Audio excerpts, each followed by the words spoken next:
So, good morning, good afternoon, hello, depending on from where you're joining us. I think we're almost ready to start. Just a quick note before the official opening. For everyone who's joining us. We will be recording the session. So just so you know, I think you already had it printed in your leaflet, but just so you know, we will be recording the session. And now I think it's 2:01, and I would like to extend a very warm welcome to you all, to our keynote, Diversity in Science, the Clock is Ticking, or 8 or 9 Points to Improve Diversity, with Professor Jutta Allmendinger. Welcome. Hi. Hi to everyone. Good morning, evening, whatever. We do have 45 minutes for this topic. It's really ambitious. The topic is one of the fundamental challenges of our society, as well as the research landscape. So my suggestion would be we start almost right away. I would just take a minute to introduce our keynote speaker. My name is Judith Allmendinger. I am head of Department Strategy and Public Policy here at the Alexander von Humboldt Foundation, and I have the great pleasure to briefly introduce Professor Jutta Allmendinger to you, who, as I'm sure you're aware, is one of Germany's most renowned sociologists. So we're really in for a treat today.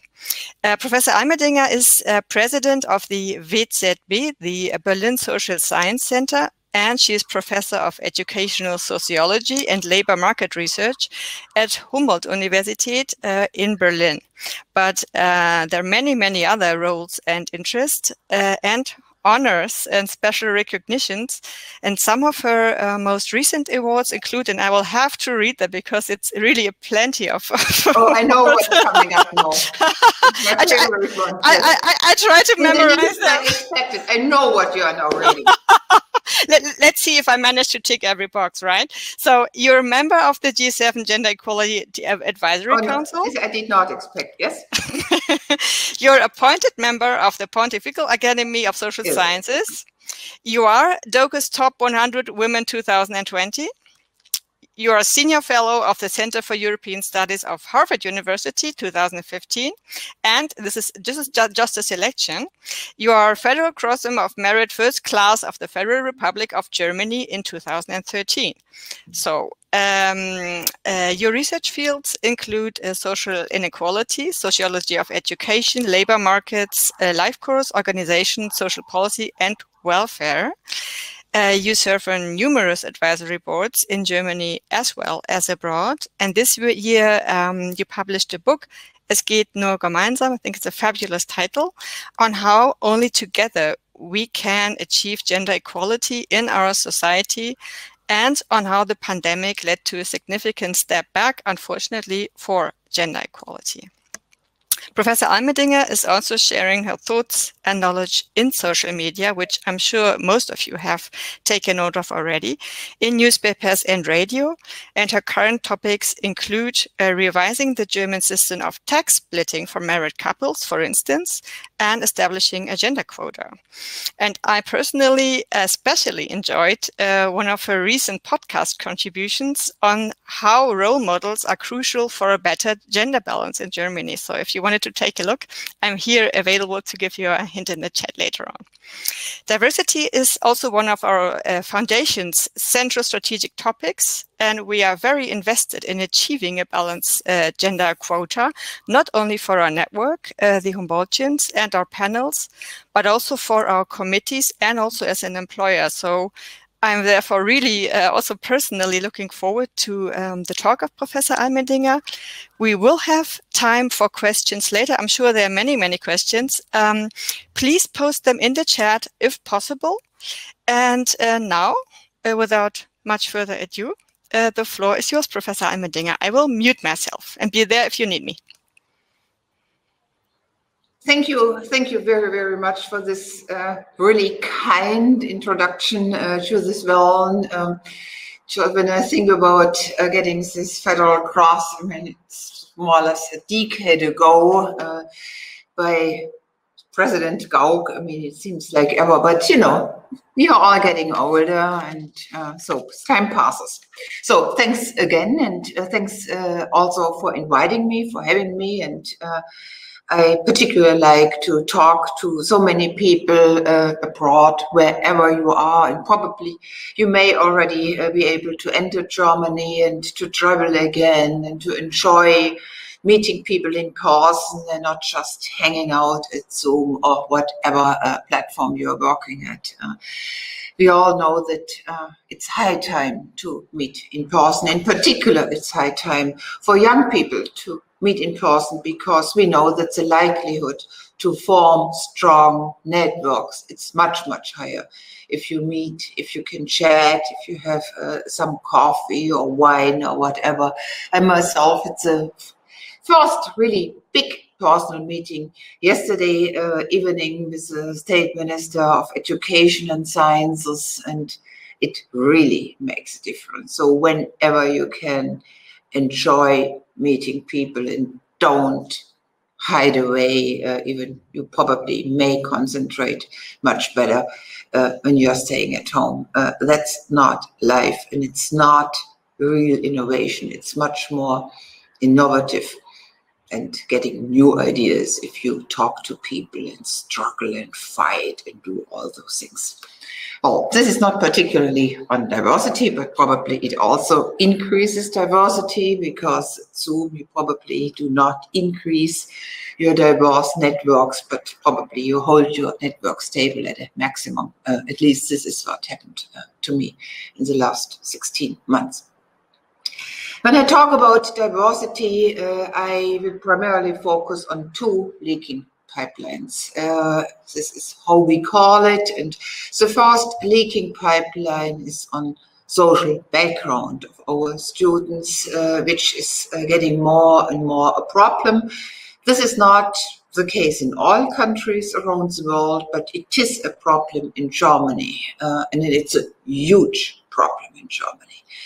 The second leaky pipeline is, of course, the gender leaking pipeline. And I know that more or less all of you have heard about it, are familiar about it. I do not give you now global numbers, or I won't give you global numbers. I will very much focus on the German situation, which in some part is more dramatic than in other parts of the world. And in some other dimensions, it's much less dramatic. So let me start with social background and then move to the gender dimension. And I will, and this is something which Judith already has moderated, I will end up with summarizing 8 or 9 things which need to be done and which sort of are directed to both social composition and gender composition. If you look at the first leaky pipeline, social background, we see that out of 100 children coming from an academic parental background, 74% finish high school. If you have 100 children not coming from an academic background, which does not mean that they are not coming from a non-educated background, but they have no one, either parent, either mother or father with an academic degree, then we in Germany have only 21%. So the difference is more than 50 percentage points. I mean, that's a lot. Entering or being able to even enter a university. So this is now graduation of school graduation, Abitur as we call it. Or yeah, IB, International Baccalaureate, if you want to put it differently or more internationally. Now this continues because once they have the formal qualification to enter a university, not all young people, of course, do so, but this again is patterned by social background. So if you have people coming from non-academic background, which made it to a school degree, university, entry degree. Then only 45 finish a master's thesis coming from an academic background, and 8 out of 100 finish with a master's thesis coming from a non-academic background.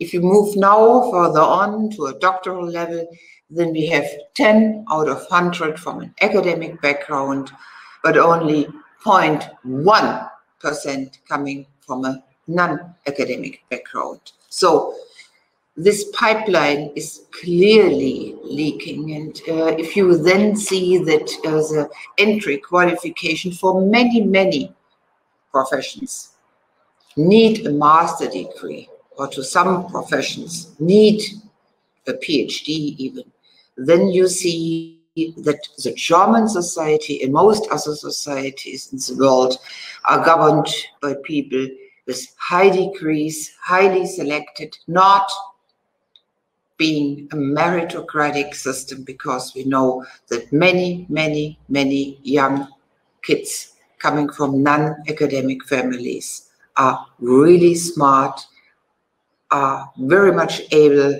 to be better at schools, to finish universities, to finish master degrees, and also to be able to finish doctoral degrees. We know that. It's just a question how much we help them, how much we enable them to do this, and how much we invest in them.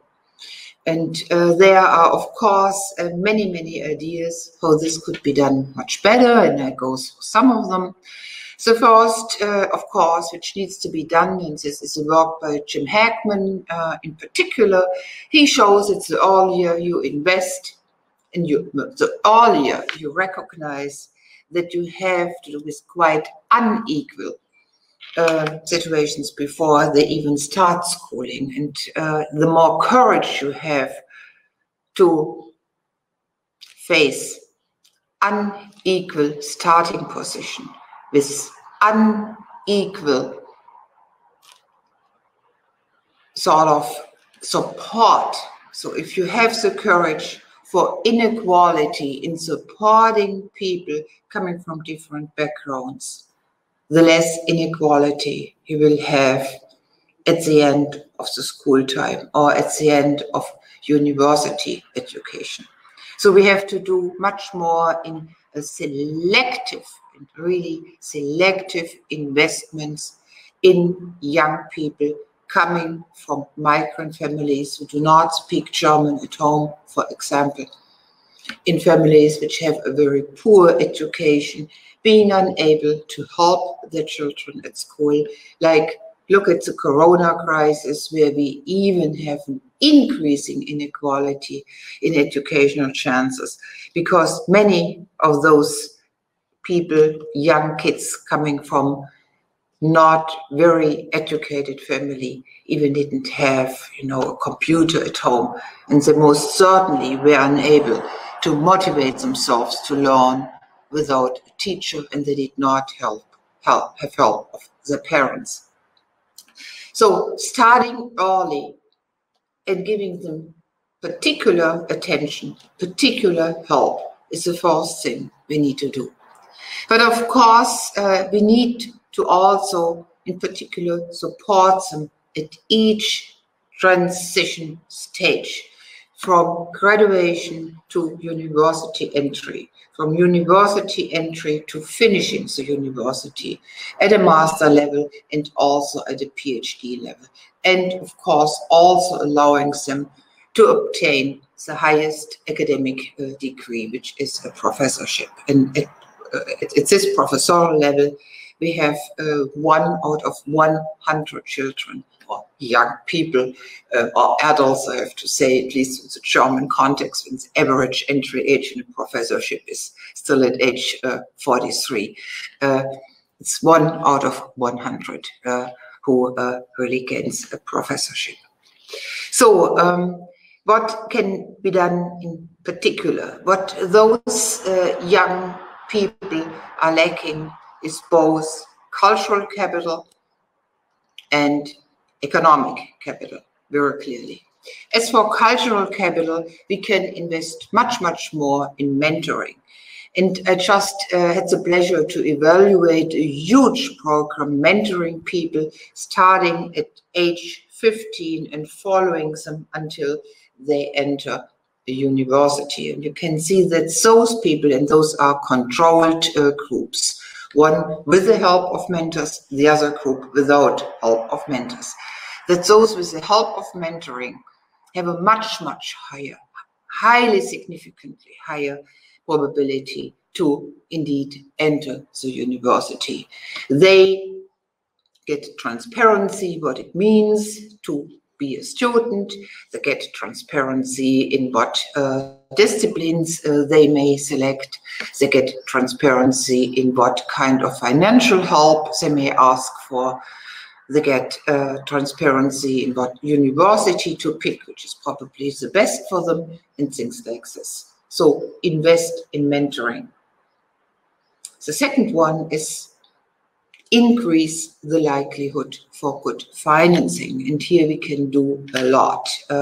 We have a system of public funding schemes. It's called BAföG.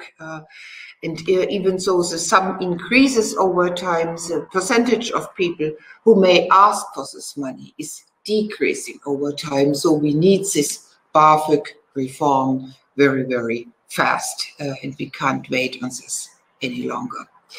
We also, of course, need to increase the security those people in particular need during a long, long time while they are in a qualification stage, in particular at a doctoral level or a postdoctoral level. So if we manage to get more people to a school degree and an entry certificate, if we manage to get more people in a master study program, finishing a master program, if we get more people in a PhD, then of course we have to change the way we handle this doctoral stage. By now we give people 3 years. The average is much, much longer than 3 years. It's 4.2 years. So we need to support them in general, not only this part of our young generation who comes from less educated families, but all of them. We have to support them for 4 years at a minimum.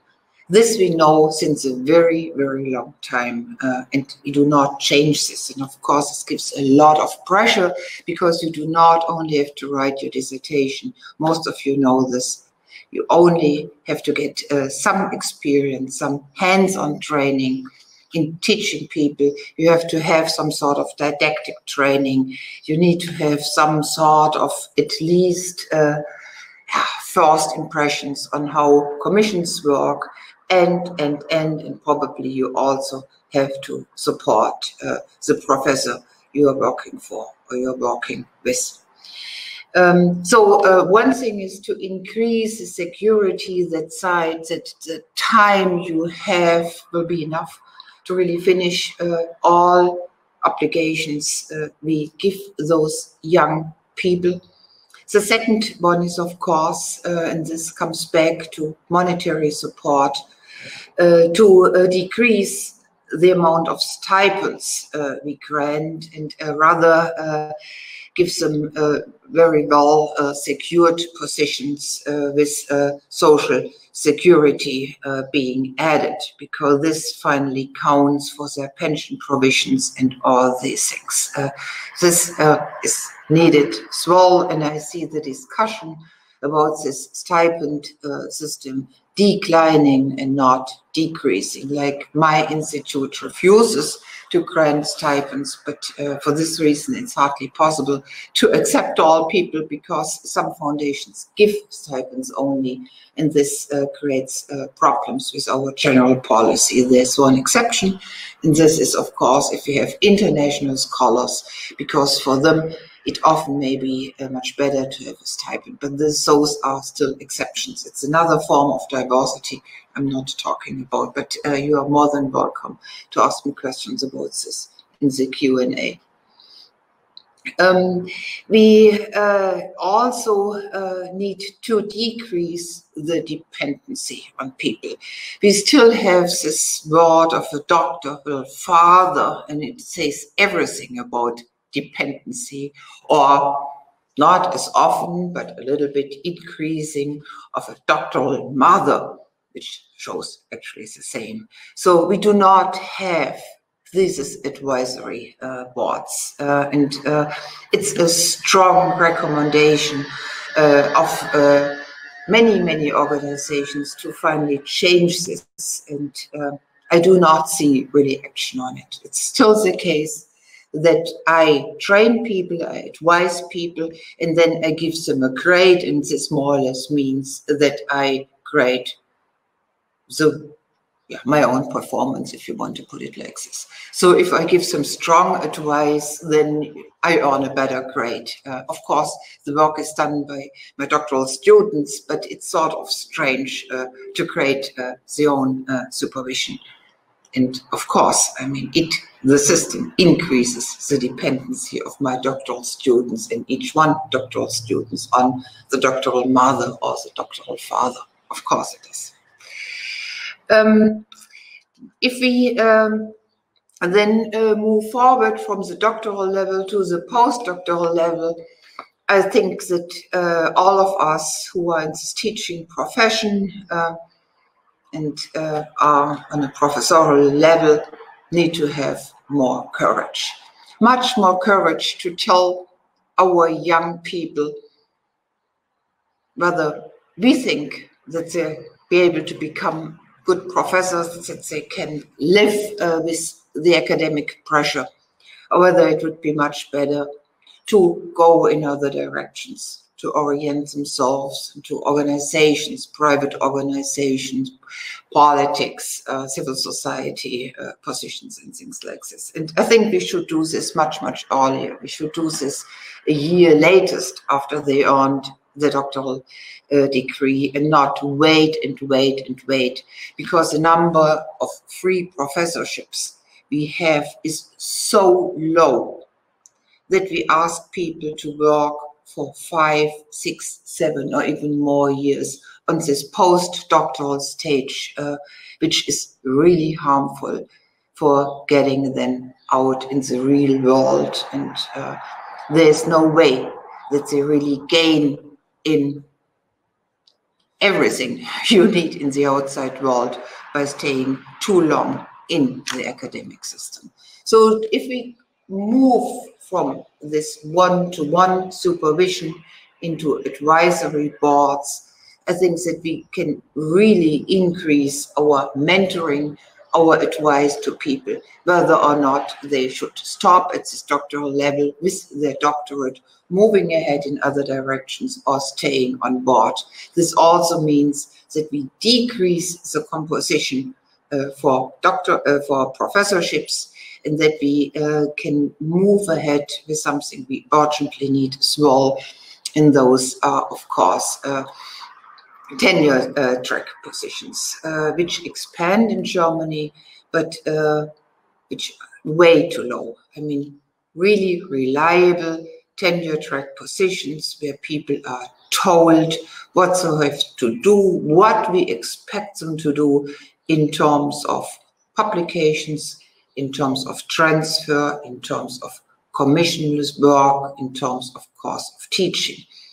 And this gives everyone a good orientation. And I know, having been in the US for a while, how much it helps for your decision in which direction to go, and your self-perceived security, whether you will be able to make it or not. We are not good enough in this in Germany still. It would also help, and the Young Academy really came up with very powerful recommendations in this respect, that we move to a department structure as we have it in other countries. We still have an extremely hierarchical structure here in Germany, with one professor having 4 assistants. When I started with my first professorship in Munich back in 1992, I was granted even 5 assistants, and I sort of didn't know what to do with all those people, so I acquired outside money, and I immediately performed into a science manager because I had to supervise so many people rather than having the time to do all of this myself, or at least a bigger chunk of it myself. And again, you know, those 5 people were dependent on me, and I felt responsible for them. So I think that sort of the time is coming and is overdue, that we think much more intensively about moving our system to a department system where you then can ask for outside funding, adding additional people, but also ask for time out to do the work yourself. And I'm very, very happy actually that I'm working at a non-university, at a big young non-university. It's also a young organization, a non-university organization where I am not forced to acquire as much outside money as we possibly could acquire, because it really would increase the number of, in particular, doctoral and postdoctoral students who do not have a real future in the academic system due to the narrow number of professorships. So we have to increase it, and we can do this with the department structure.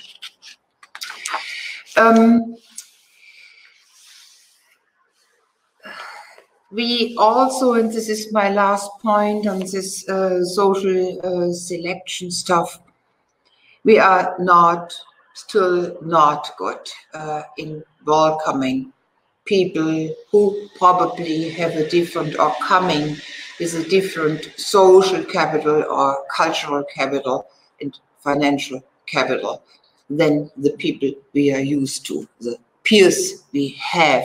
And if I look around myself here, most of my employees have parents coming from academia as well, or at least academically trained. I mean, it's quite awful. And if I want to hire people with another background, I even can't find them, because there are so few having a master degree or a PhD, whatever I need as an entry qualification, that I cannot even use a quota system really, which is quite different from the gender topic I'm going to move now. Now, in terms of gender, this is the leaky pipeline number 2. Things are different because this leaky pipeline starts much, much later compared to the social leaky pipeline. It starts, it's the number of people finishing high school, university, not high school. So we have more women than men entering universities, and then we have slightly more men compared to women finishing universities. And then the number of female candidates decrease step by step by step. So if you look at PhDs, the percentage of female is lower, and it's even lower if you look at the percentage of women with a Habilitation, and it's getting even lower if you look at the entry position as a professor, which is a W1 position. And then if you look at W3, which is the highest professorial level, we have 14.1% of women right now. So you can see this extreme drop from starting your career as an incoming student at a university to becoming this W3. So I sort of monitor this since years. This is not my prime expertise. I'm primarily studying labor markets and things like this. But many people 30, 40 years ago told me, well, it's just a question of time. We don't have to do much. It's a question of time. Be patient, be patient.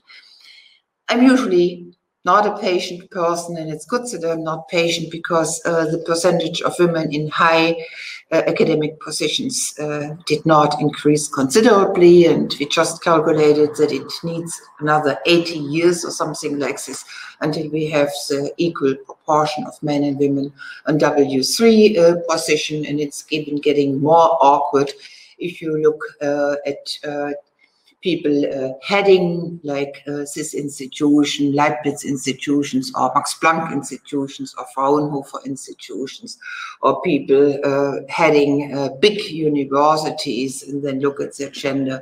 They are considerably less women compared to men in such a leading position. Now, again, what can be done here? And some of the points I already mentioned, they are not too much a part of what I've said about this social background. We need to have more transparency, much more mentoring, much more advice to particular young women, training them what they have to expect, training them and giving them more sort of information of what they have to do. Just tell them, and we do not really do this, what needs to be done in order to even have the chance to move on to the next step, that you have to attend conferences, that you simply have to invest in networks, and that publications by themselves are not enough. It's not a meritocratic system. It's a system also governed by luck. It's also a system governed by knowing the right people. And we too rarely introduce, in particular, our young women into our own networks and investing in mentoring of women, but also cross-mentoring systems. In all evaluations I have seen so far show that mentoring for women really helps. The second, of course, is this entire question of handling getting a PhD or being, on the postdoctoral market, looking for professorships and surviving as a professor once you have a family and once you have children. And here again, we can do so much more. We can help childcare at universities, childcare at non-university institutions for small children, reliable, with long opening hours, with close possible contacts to their parents, is still lacking at most of those institutions. And even outside those academic institutions, we by far do not have enough possibilities for children under the age of 3. We still go for a culture where women primarily interrupt, and we do not give enough incentives for young fathers to interrupt for 6, 7, 8 months.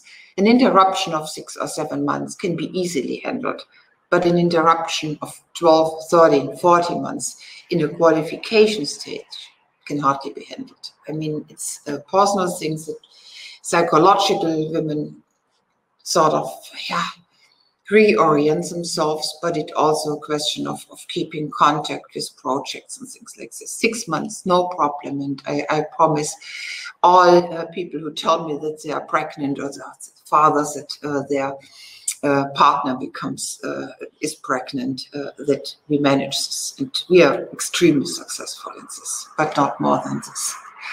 The second is that we have to see that in particular young mothers with family obligations need to have time. So we have to reconsider how much we ask them to teach. So time vouchers seem to be much more appropriate as a tool than, say, decreasing the number of publications you ask them to write. This, of course, is much more into our debates that we say, well, mothers with 1 children needs 1 publication, 2 publications less. I'm working a lot in selection committees. At the end of the day, the number and the quality, particularly the quality of publications, matters a lot, and we have to make sure that women as well can write publications, so they need time. And time also means that if they accept to serve in a commission, that they get a time voucher, so a decrease in their teaching load, for example. Otherwise, time is a scarce resource, and they are unable. They are still not meant, of course, not intellectually unable, but in terms of all the time requests they have from their children, their partners, their parents, and all those things they are culturally ascribed to indeed be successful. So, and we can think about time vouchers in many, many, many different areas. This is the next point we too seldom talk about. We also have to think about active recruitment and not waiting until women apply, in particular for hiring positions. There are a number of wonderful articles out now who show that in particular countries and universities which invest in active recruiting are much, much more successful in recruiting women compared to organizations, universities, who simply have this announcement out and then wait who is going to apply. I have to tell you, I would never have applied as a leader for this institution. It would never, ever have occurred to me to apply in Berlin. I was very happy at my former institution, but they asked me. It was a piece of active recruitment. So this is obviously a successful tool. We also have to invest in a structure of welcoming and onboarding.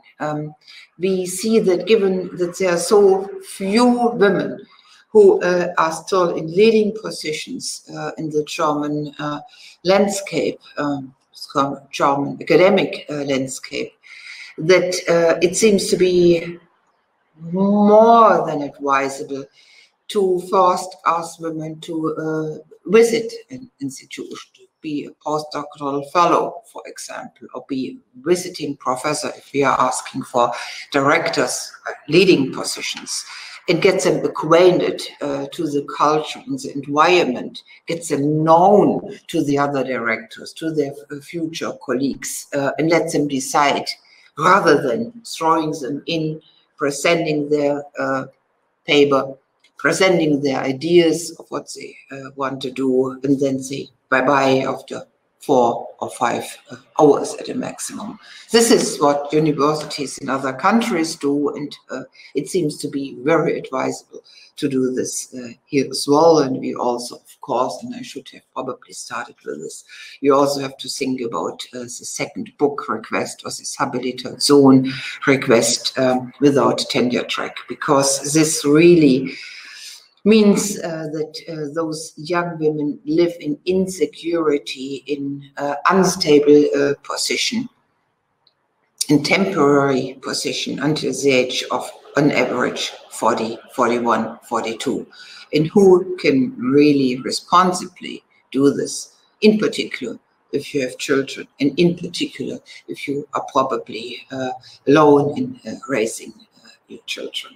So we need to reconsider this system, and what I said before, reconsider the department system would help women as well, reconsidering the way we sort of hold dependent our young people would help women in particular, and not only people coming from non-academic backgrounds. So summing up, and I said to you, well, I probably sum it up in 8 or 9 points. The first one is to increase social permeability. We lose in Germany too many extremely smart people by this leaky pipeline due to family composition, parents, mothers, family composition in terms of educational background. The second is a systematic promotion of women. This is what I said with active recruitment, rather than waiting until those women come to you and find your organization. The third one is an early orientation. An early orientation 1 year, 2 years after a PhD, in which direction to go. I see when I work in my advisory committees that myself and my colleagues are very much in this, mentor those young people quite in the same direction.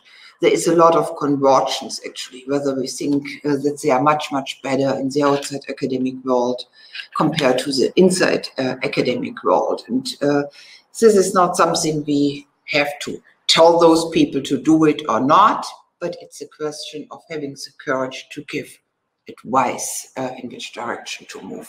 And we should not, and I say this very clearly, we should not exploit people to stay within academia for 5, 6 years doing the research, but internally knowing that they won't make it to a professorship. We should decrease the dependency. Dependency is not the right thing, and in particular in this century, 40 years old people should not be dependent on the system and on individual people. Decrease the dependency by establishing advisory committees. This is extremely important, and this also means getting rid of this or moving towards a department structure. We should decrease stipends. This seems to be highly important to me, to increase social security in the long run, increase the likelihood that you can earn your own pensions. We should help much more if people have children, young families, fathers, in particular mothers, and we know that mothers need our special support. If we support mothers and fathers alike, we see that the likelihood of fathers extremely increase to move to a professorship, but it even decreases the likelihood of mothers. So we should give even more resources to mothers, and those resources should be resources in terms of time, particularly, and not in terms of different numbers of publications or other goods which we require. I do not think that this is the right way to go. And of course, we need to increase the reputation internally in particular. We always, women are more modest. They don't easily talk about themselves. They are not used to talk about their achievements and to put them ahead and glorify themselves. Men are much better in this. And it was just mentioned that I had the big pleasure to serve at the last G7 summit in one small advisory group where it was all about the education of young children globally. And this commission started in saying, well, let's start in applauding each other CVs. And this is a form of reputation and recognition women in particular need, because men do it so much more easily than we do. And the last point, and this is not a surprise that I'm saying this, we need to have quota systems. And Berlin, for example, the city I'm living in, or the state I'm working in, uses this quota system at the entry position of a professorship. We have now 50-50, and this helps a lot and increases, of course, the likelihood for further leadership positions. Thanks. Thank you so much, Professor Allmendinger. I think we did not promise... You need to unmute you. Oh, I think I did, but... Okay, is it working now? I can't understand you now. Okay, it's working. Okay, perfect. I'm getting a yes in the chat. Okay, perfect. Thank you so much. Thank you very, very much. There are now 2 hearts pounding in my chest. I enjoyed every minute of this fascinating and extremely straightforward talk. But the problem is we're almost at the end of our time. So my suggestion would be, because it was really inspiring, maybe it's okay to squeeze in 1.5 questions, which I'm taking from the chat. And maybe I can have some technical support to get these questions Ich brauche sie ganz dringend. Ich höre sie nicht. to Professor Allmendinger. Ich kann die jetzt überhaupt nicht mehr hören, wenn vielleicht die Rot kommen könnte oder so. Yeah. Can we have some technical support to get the questions to Professor Allmendinger? Let me check. So Professor Allmendinger cannot currently hear us. So I would suggest texting her the questions in the chat if that's possible. The questions are in the chat. Yes, right. But I can offer to copy and paste them so that they're right. My suggestion would be, because we can hear Professor Allmendinger, that could you give her a call and read the questions to her? Would that be also do that? Would that be an option? Yes. Yeah, perfect. Because we can actually hear her very well, right? Yes. Okay, perfect. Okay, looks like she's trying.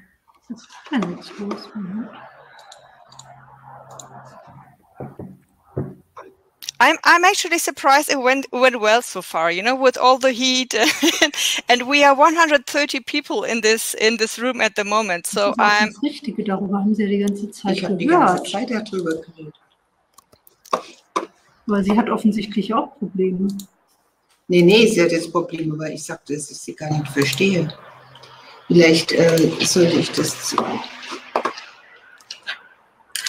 Jetzt sagt sie aber leider auch nichts. So, ich mache jetzt mal Test.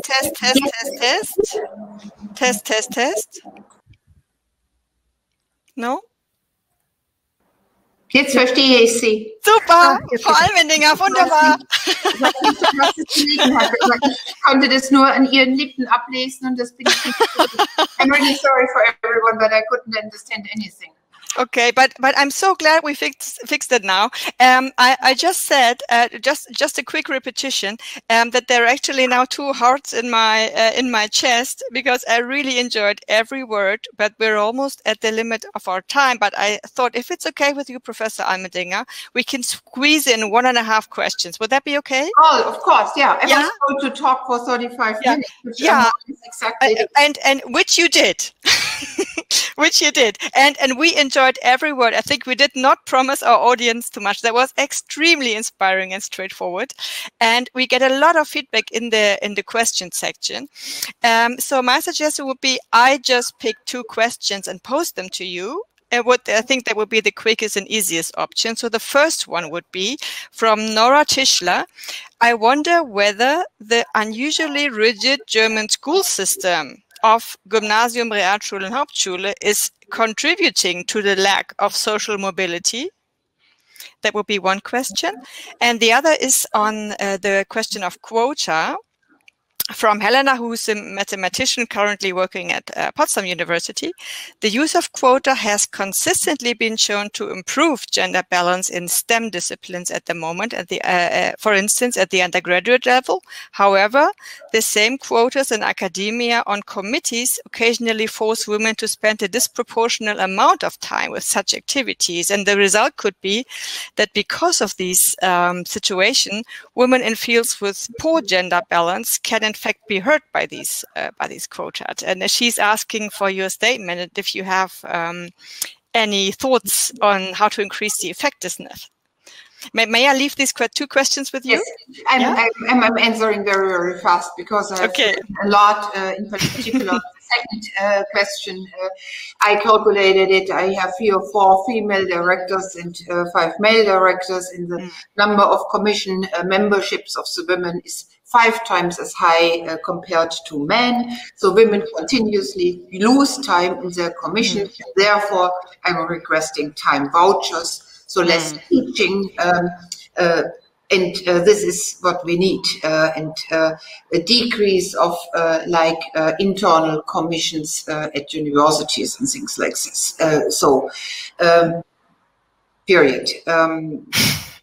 This first one, yes, of course, we have a structural problem with our 2 divide or 3 divide school system, but this is not an excuse. We know that if we go to schools and improve the situation of particular schools in poor areas in Berlin or elsewhere, that it helps kids a lot, so that we have psychologists there, that we have people trained in other, if we have sort of a monitoring and mentoring system, and rather than I try to change the system since 40 years, I'm a very pragmatic person, but at least we should now say, well, invest more money, invest more resources, and ask those people going to them at their home again, rather than they are waiting until they come and knock at closed doors. Okay, thank you so much. And because that was so on point, maybe we even have 1 minute for a bonus track, if that's okay. Yeah, it's from Professor Erbader Edemudia, who's currently working at the Northwestern University. And his question is, how can we ensure diversity in science of women in countries where extreme Islamism, for instance, says women should not be trained? Well, this, of course, is a huge problem, and we try to set up such an exchange program, or at least a program where we invite women and give them the possibility to be trained here. But of course, I mean, this is, we have limited, not financial resources, we have limited legal possibilities to do exactly this, and he knows this. Okay. Thank you so much. Now, I think before our technical assistants kick us out of this meeting, it is my true and personal pleasure to thank you again. That was extremely inspiring.